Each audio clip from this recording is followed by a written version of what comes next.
Hey, RetconRaider here, and welcome back to Warhammer 40k Rogue Trader. As today, with our first two groups of rebels felled, we put out some feelers, try to gather more intel. Certainly beats going in blind. These guys know what I'm talking about, right? Yeah, they get it. The eyes lie. The final dawn purifies vision. Folks, how about you don't come any closer and I don't shoot you?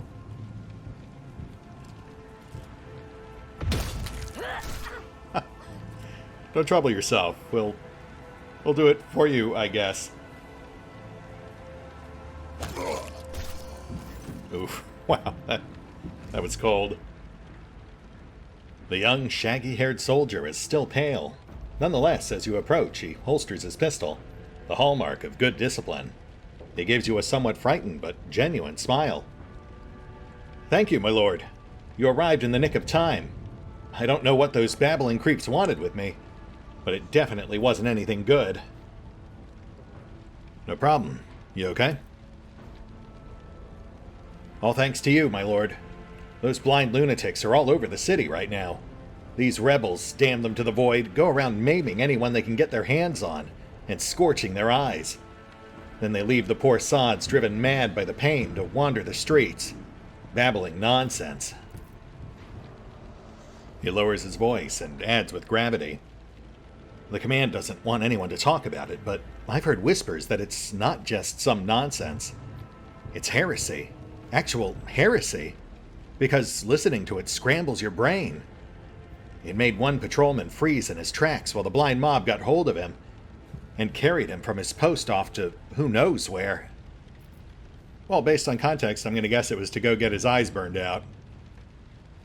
What's your name, soldier? What are you doing out here?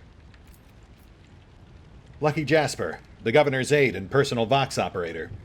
I was dispatched to the starport on special orders, the young man proclaims, desperately trying to tame his tousled hair. Okay, Jasper. And what are you doing out here? Following Governor Medina's special instructions, namely...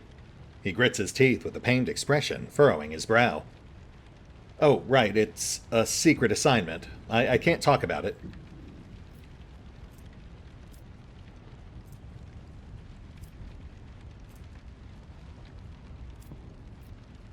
Oh, sorry, Jasper. I forgot to have my man introduce me.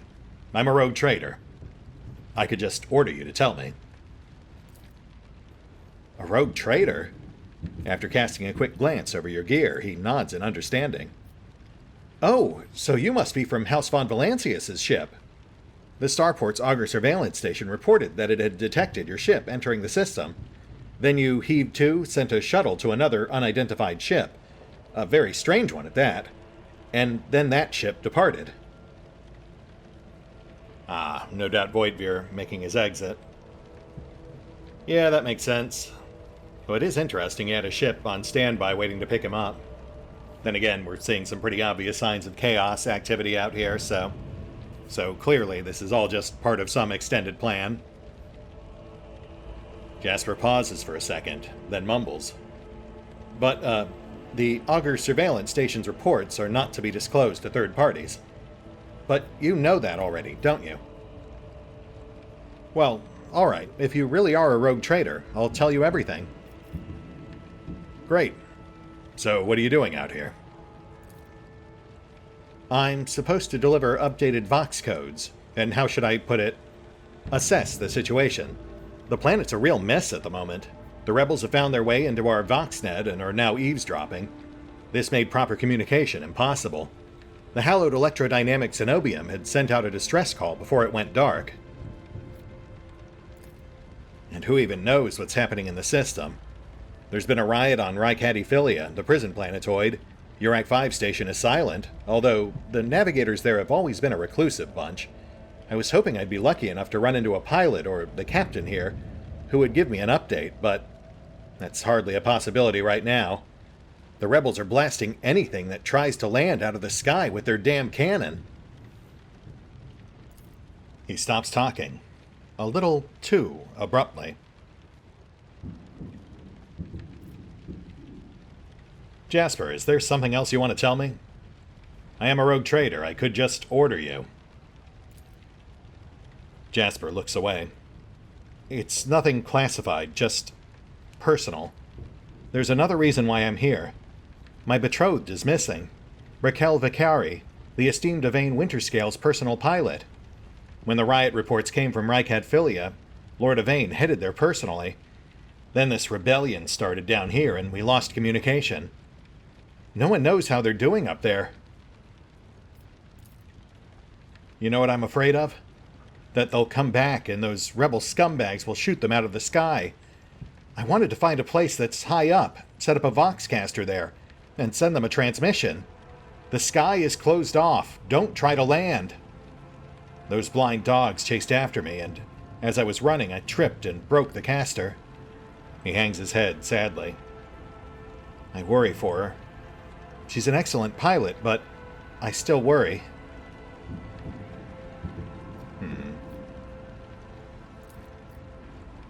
Abelard shakes his head disapprovingly, but his eyes are understanding.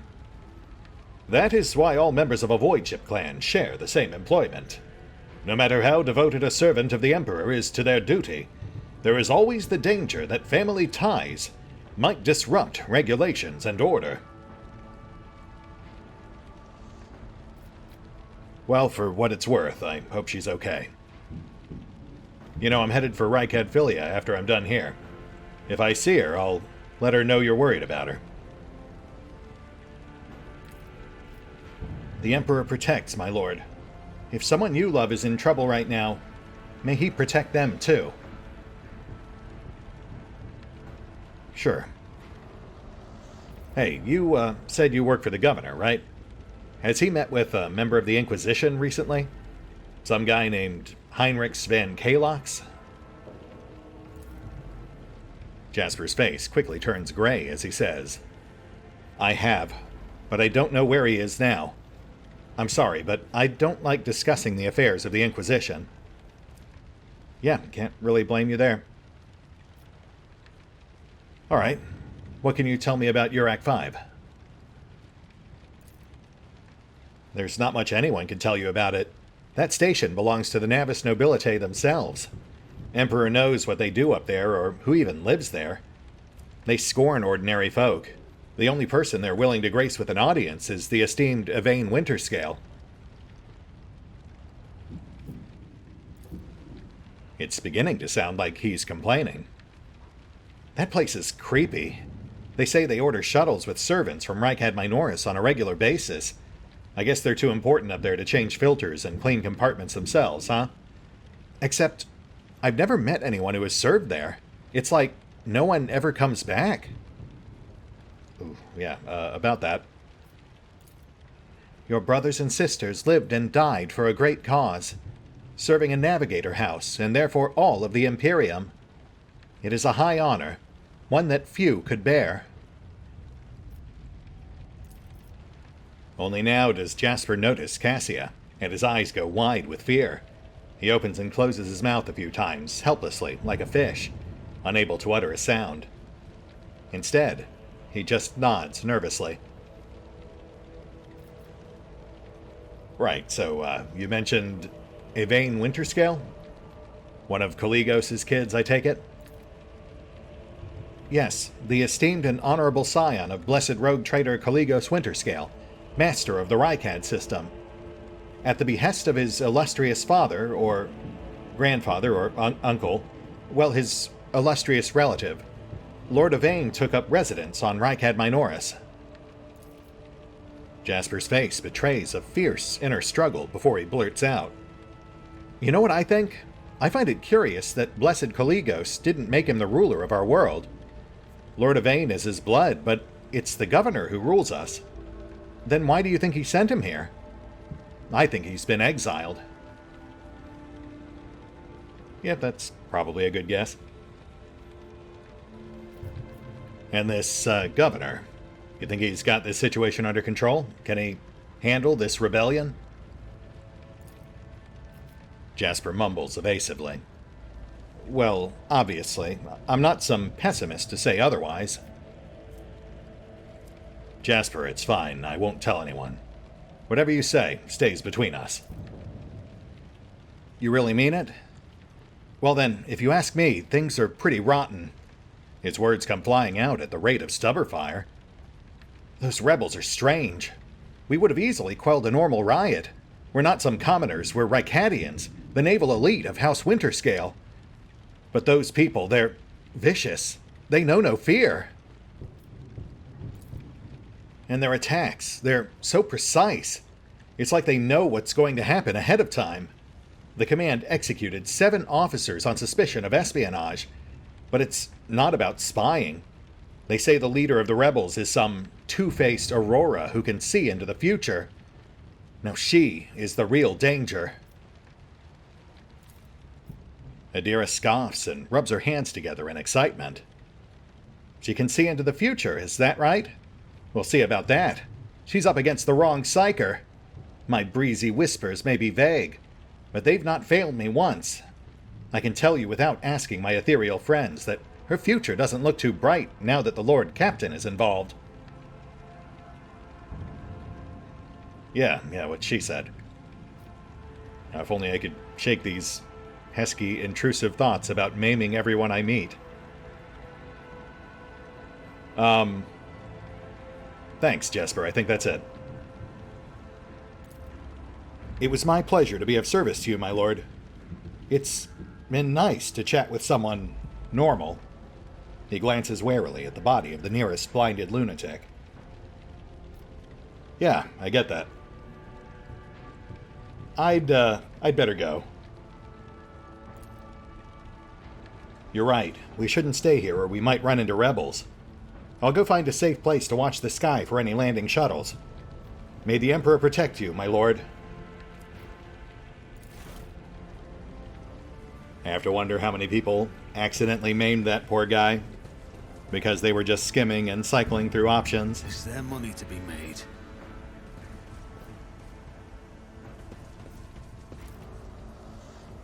Written on the side of the shuttle in pilot slowly slang are the words, "Do not touch. A shipment of tithes to the blessed Lord Captain Caligos Winterscale." Perhaps there is something worth your attention in this shuttle. Commander Cloak. Ooh, that's actually pretty nice. +1 range on all officer abilities. Though sadly kind of wasted on us, given that we've only got the one officer and we're going full navigator with her. Yeah, we'll just stick with a +10 coercion. We're more likely to get use out of that right now. A shame, but we are starting to get into the point where we're going to have more gear than we have slots. So there's plenty of decent stuff that will ultimately end up going unused.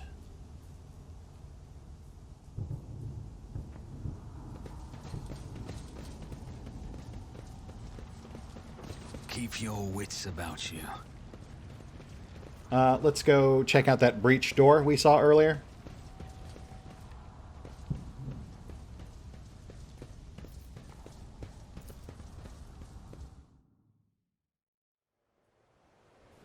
Oh yeah, this place looks a lot emptier than I'm used to. Judging by the caustic smell and oily stains, Promethium was previously stored here. It must have fallen into the hands of the heretics. Yeah. If we had gotten here sooner, they wouldn't have breached the door yet, and we would have had a big stockpile of fuel we could have salvaged. But we've still got the safe. If we'd come here any later, then they would have breached that as well. Just as I planned. Deathworld Light Flak Armor. 15% armor, plus 10% parry, plus 5 agility. Okay. Well, we don't really have any light armor melee characters. Though I suppose, in theory, it might not be bad for one of our psychers. it would be a slight hit to armor, but they'd enjoy a +5 agility, which would boost their dodge. And it would grant a +10 parry, which technically they can do with their staves.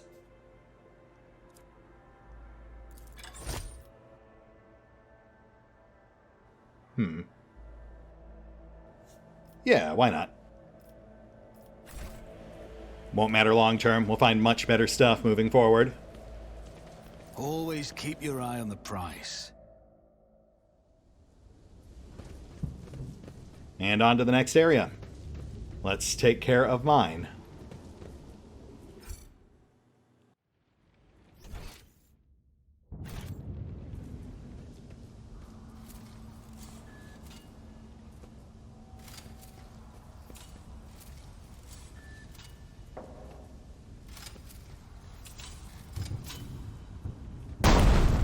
Oop. No harm done. I always have a backup plan. The insurgents walked in a crowd right across the mine barriers, seemingly oblivious to the fear of death.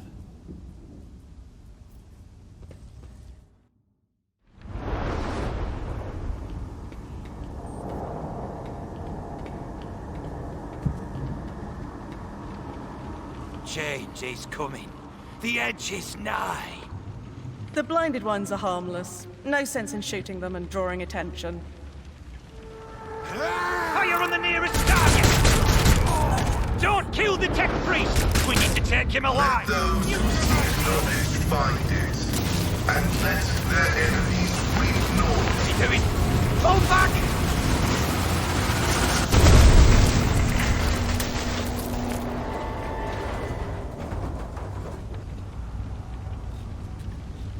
Oh my. May knowledge be thy fate. Let the cycle be discontinued. That is an interesting voice effect. Not sure how to do that. The man dressed in crimson should not have survived an explosion like that. However, he is alive. You hear the wheezing of the respirator that covers half of his face. Not another step. A trill comes from the folds of the partially smoldering crimson raiment. It is binaric speech, the sacred language of the Adeptus Mechanicus. The binaric hymn transforms into a Vox-synthesized voice that sounds like thunder rolling over a vast plain. Flee, for I am death. His gaunt hand raises to stop you, and immediately your Vox howls in pain and your machine equipment starts crackling. The tech priest's blazing power axe disgorges a cloud of righteous sparks, and his visor glows menacingly in blue and green. By the throne! What is that servant of the Omnissiah made of? Adamantine? Ugh, blast it! Abelard clutches his head as his ocular implant is racked with a wave of interference. Keep it together, Abelard. That's your cue. Rogue trader von Valancius greets you, honored tech priest, and graciously grants you permission to remain in his presence. The seneschal grits the words out through clenched teeth. I identify you as a member of a high stratum belonging to Rogue Trader House von Valancius. I am detecting no need for confrontation. The tech priest's visor focuses on your attire and examines the symbols on it.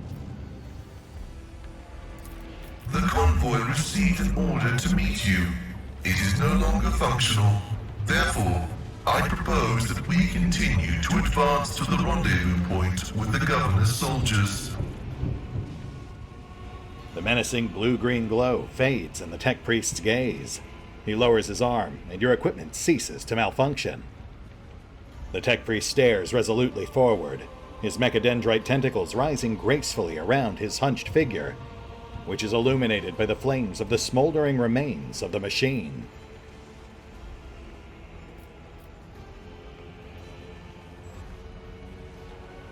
How'd you do that? You caused that machine to explode just by looking at it. I've never seen anything like it. This was my doing. The tech priest turns around and stares aghast at the burning remains, as if he had nothing to do with what just happened. His vox produces a mournful prayer. Ooh, interesting. That implies split personalities, or maybe a partitioned cybernetic or artificially intelligent personality. The voices are being weird about him. They're saying garbled, conflicting things. Like they're talking about completely different people. But he's not a threat to you. Even if that's a bit hard to believe after all the fireworks. Oh yeah, that basically confirms it right off the bat. Not super subtle, but an interesting character concept. A secondary personality loaded on augmetics. Adira is leaning into your ear. She's been staring at the tech priest, biting her lip. The Omnissiah granted me a revelation. The spirit of this machine was dying, but it wished to perform a service, for such was its design. I sensed this and appealed to it. I do not know how I did it. I merely followed my intuition. The understanding granted by the Omnissiah was not permanent. It has left me. The tech priest appears shaken. Oh, interesting. Yeah, that really does lend itself to the idea of a partitioned secondary personality. It gave him the knowledge while he was under duress, and then closed off access to it once he was out of danger. Who are you? I identify as Magos Pascal Haneman of the priesthood of Mars. By the grace of the Omnissiah, I am currently assigned to the maintenance personnel of the station Altar Templum Calixis X-17. Altar Templum Calixis. I have heard the name before. The station appears on House Exsellsior's star charts in the Furibunda system, not far from the void colony of Footfall. You have traveled a long way to come here, esteemed Magos.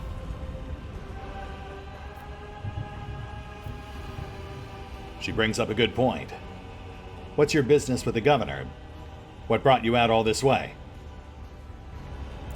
I came here to carry out a sacred mission. My mentor, Archmagus Amonat, summoned me, and I hastened to answer his call. But the rabble's unrest prevented our meeting, and I was on my way to Governor Medina to determine my mentor's current location. It takes time for his vox system to respond. The tech priest seems hesitant, glancing at his mechadendrites as if consulting them. Ooh, we might have like a Dr. Octopus situation here. Tobey Maguire, Spider-Man 2. The artificially intelligent tentacles attached to a human nervous system, which vied for control of the body and brain. I don't remember any of this in the beta. My escort was ordered by their commander to discontinue their movement and await to be merged with your group. Then, due to their incompetence, they let themselves be killed. It was an unacceptable complication to my task. If the tech priest's voice carried any compassion for the dead, the dry words that crackled from his vox system did not convey a shred of it.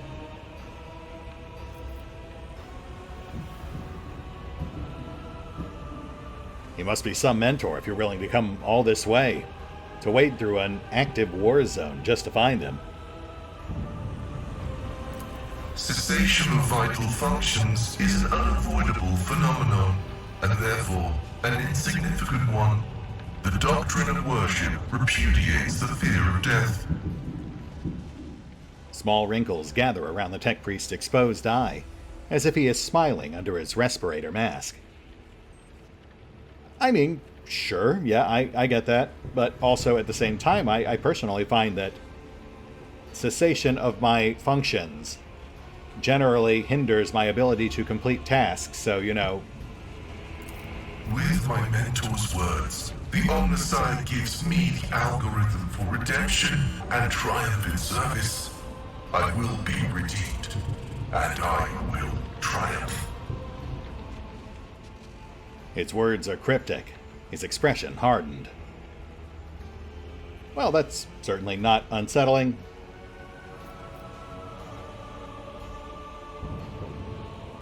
Well, friend, it seems that we share a goal, at least for now. We're going to meet the governor. You're free to join us if you'd like. Acknowledged. Predicting successful and mutually beneficial cooperation. Acknowledged. And 6th member get. Let's get a gander at his gear. Holy vestments, medium. Pretty standard, but logic-based armor boost, interesting. And a part machine rank multiplier bonus to tech use. Huh. That is also different from what I'm used to. Plus the usual Omniscient Axe and a default las gun, which we'll go ahead and swap out now. We've still got that well-maintained sniper rifle from the prologue. It's got a built-in bonus, so you might actually hit something with it. But generally speaking, it does seem to be a bit more geared towards melee combat this time around. Back in the beta, it was kind of a toss-up. Though, I will say, now seeing that his armor is keyed off logic, that kind of makes me regret my current mix of skills. Not a huge deal, though. We can still work around that. Let's hit the pause button real quick. I need to go over my plans, which were based on the pre-launch version, and maybe tweak a few things real quick. We'll be right back.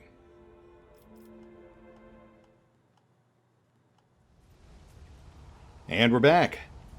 And it turns out we didn't have to change too much, but they definitely did make several tweaks and changes to this character since pre-launch. They made him a lot more melee-focused. They gave him a new assortment of Tech Priest-specific build options.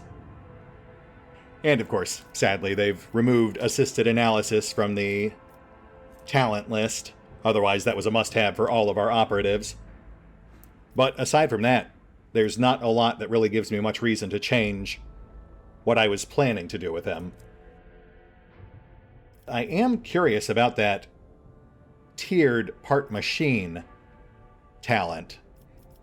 The fact that there is a multiplier for that on his holy vestment certainly implies that we can make him more and more machine over time, which immediately has me speculating. But that's not really something we have to worry about right now. For now, we're just setting up the basics, so... First up, we've got characteristic, and of course we're going right for intelligence. That is his primary. And given that he is indeed a melee fighter, weapon skill will be his secondary, and we need to make sure he can actually survive, so... we'll have to start off with the basics. But he does also have access to a number of unique Tech Priest and Forge World options that he did not have access to back in beta. So that might change my plans for later levels, especially stuff like Pinnacle of Weaponry. But for now, we'll just go ahead and grab Combat Master. That'll make it slightly easier for him to tank. Dueling Master will be our secondary, and then possibly Swift Movements. Then he gets a full talent, and much like with our other operatives, we are going right for Uncanny Sight. So now between him, Adira, and Valen, we'll have 3 stacks of exploit on every opponent per round, plus the ones he'll also be doling out with passive learning. Next, we've got another characteristic boost, and of course, we're maxing out intelligence gain. followed by our first operative ability. And we are going right for Tactical Knowledge. Useless for Valen because of the short range, but much more viable on someone like Pascal, especially with the number of exploits we'll be tossing around. Then we get a skill, and of course, Tech will be our primary. We'll max that out. And I will say, had I realized that his armor was now keyed off logic, I would have planned around that, but to be fair, Valen's already way better at it than he would have been anyway, so no harm done. My original plan was for Pascal to go primary tech use, secondary demolitions, tertiary Medicae. So now we'll just reshuffle that. We'll do tech use primary, Medicae secondary, because we do need a Medicae specialist, and logic tertiary, just for the occasional bump to his armor effectiveness. Assuming, of course, we don't find much better Tech Priest armor for him somewhere down the line that is not keyed off of logic. I suppose, worst case scenario, we do have access to respecs. And that's it for our level up. And as a proper welcoming gift, we'll go ahead and toss Pascal these hand-me-down gloves. It's a very minor bonus, and we will certainly find better gloves moving forward, but it does have the nice side effect of evening out his tech use, since the +2 he pulls from the Holy Vestments puts him at an awkward 87 otherwise. Actually,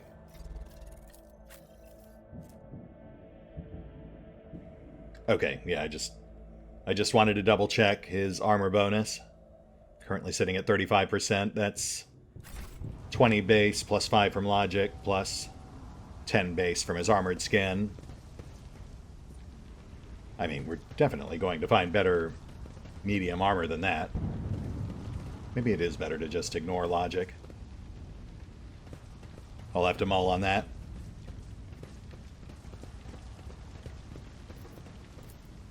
An entire procession of cargo servitors was destroyed by gunfire, and not a single one of them attempted to flee. In violation of the right of operation, the shuttle's Prometheum tanks have been abandoned and left open. Someone interrupted the fueling sacrament. Yeah, I can't imagine why someone would have stopped in mid-refueling. Darkness is coming, and in it there will shine a spark of dawn. The final dawn. Uh-huh. Final dawn, right, sure. Go on. Ooh, our first full-fledged Volter. But yeah, this clearly illustrates here that while Argenta's personal bolter is inferior in some ways, it does have one extra rate of fire, though it also has vastly inferior per-shot damage, to the tune of almost 50%. And between the two, I would say I'd probably go 3 damage with higher shot per damage. Though, of course, we will hold on to Unfading Valor, just in case there's something we can do with it later down the line. I mean, long-term, it wouldn't really make a difference. If we were keeping her past Act 2, we'd be dropping the bolters entirely at a certain point in favor of heavy weapons. But I am still curious. Gas Cloud Grenade. Sometimes, I wonder to what extent our perception of the Empyrean differs. Ooh, I'm glad that I never have to look at it. No offense, Cass, but I'll do just fine without an eyeball in the middle of my forehead. I don't know. I feel like trinocular vision might be fun. Plus, you shouldn't be so short-sighted. Might be a good idea to have some backups. Every one of the dead have had their eyes ruthlessly burned. Always keep your eye on the prize. Case in point.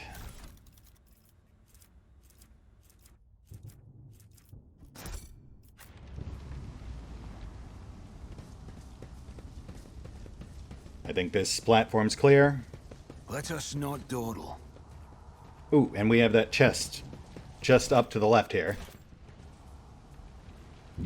Yeah, we glimpsed that from landing pad 3, where we chatted up Lucky Jasper.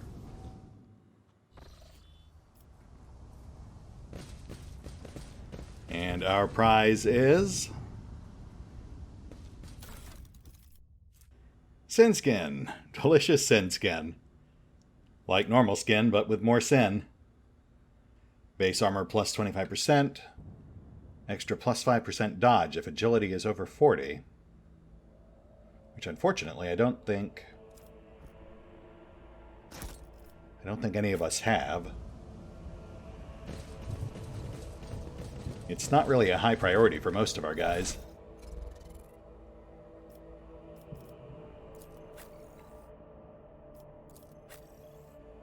Okay, well, I mean, technically Adira's got over 40, but only because of her current armor, which she would lose as soon as we swapped it out.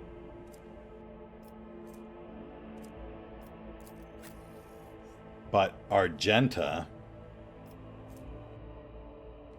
same armor, no dodge malice. In fact, plus 5% dodge on top of no dodge malice. I mean, short term, yeah, why not? Long term, she's better off with medium armor once we pick up the talent that eliminates the malice, but short term, it's not like any of these other guys could make better use of it.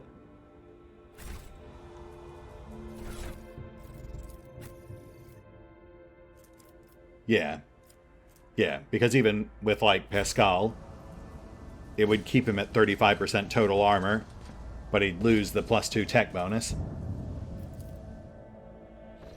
Alright, catwalk's clear. On we go.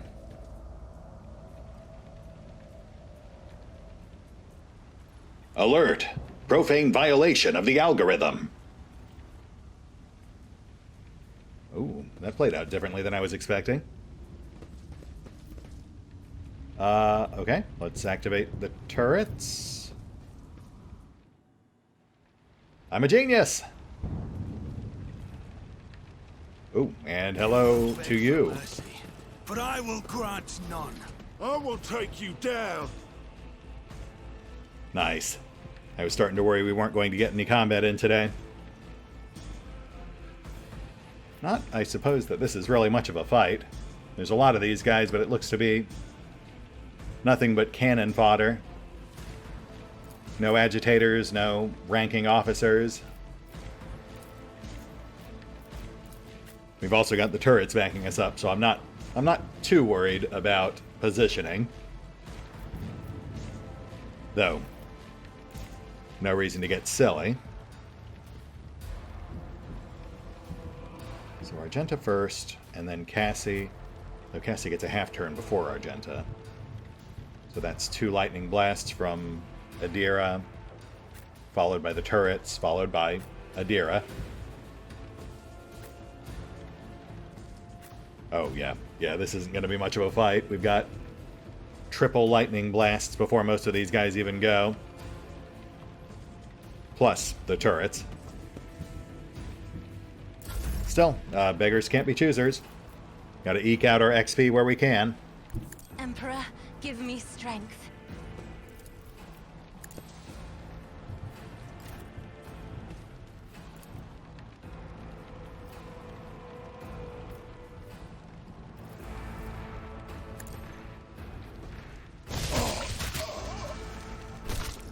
Nice, nice. That removes their fastest combatant.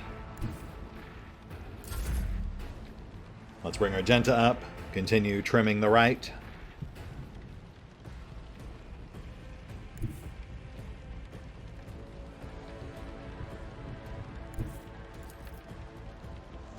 The enemies of the Emperor will be undone! Nice. Tuck into cover.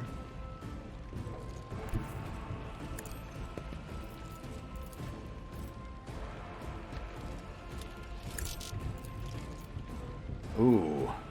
Slight miscalculation. I forgot I don't have Flamer spec yet.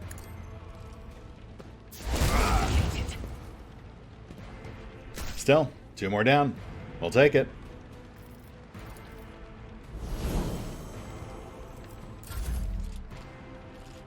Cass is up again, which means Adira's up again. Let's move up close, buffer first.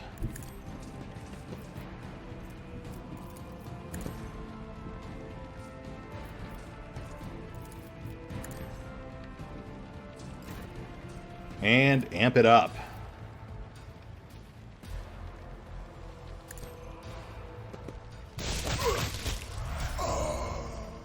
Level up.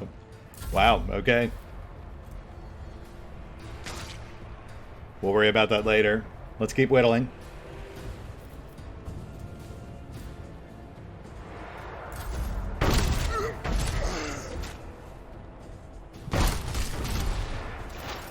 Nice.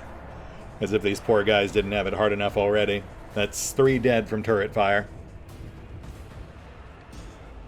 And Adira's back up. For real this time. Let's trim that last cluster. Thunderbolts and lightning. Very, very frightening.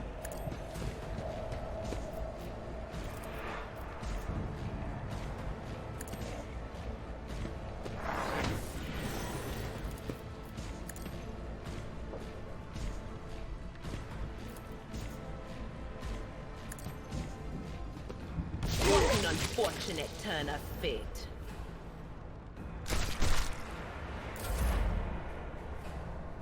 Pascal's in. Nothing fancy here.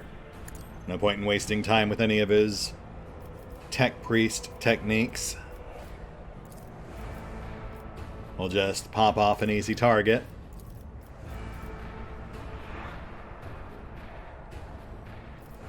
Let's say that guy all the way in back, maybe. Running binaric override. Which just leaves the 1 wounded guy for Valen. No kill like overkill.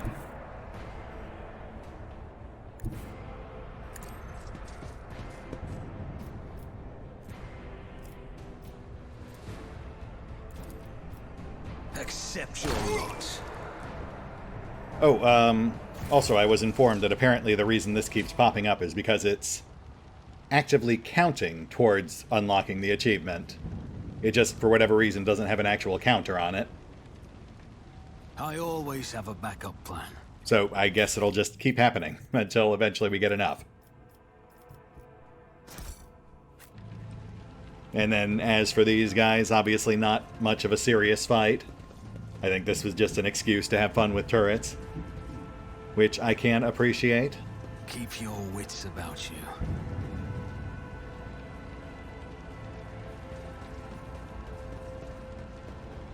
And with that, first area clear. Perfect timing, too. We're just past time. So this feels like a good place to call it. Though, I will say, when we first came over here, I was expecting to see the rebels tinkering with the turrets like we saw back in the beta. But maybe that only happens if you come here third. That said, we'll hit the pause button for now. I'll do the usual off-screen bookkeeping, figure out what we're doing with these level ups, and we will pick up here next time as we attempt to render the local rebels non-canon.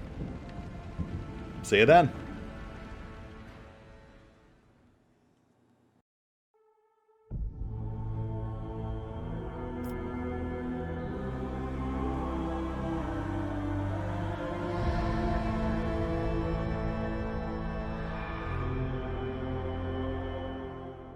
Oh, and special thanks to the Raiders, the fine folks who help make these videos possible, including but not limited to Revenant, Alois, Blindiron, CrowkingLoR, Dragon Matrix 7, Drakiith, Theory V23, EgonAlter, Exsellsior, Gottlieb, James Trimmier, Kazorm, Mark Giemza, Nathan Welch Jr., OverlordPherom, RandomPassrby, RobbyB, Tomasz Piątkowski, Triphoppenskip, and Valinrook. Thanks for your support, guys. That said, if you'd also like to help support the channel, then feel free to push the buttons that do the things. Trust me, it does make a difference.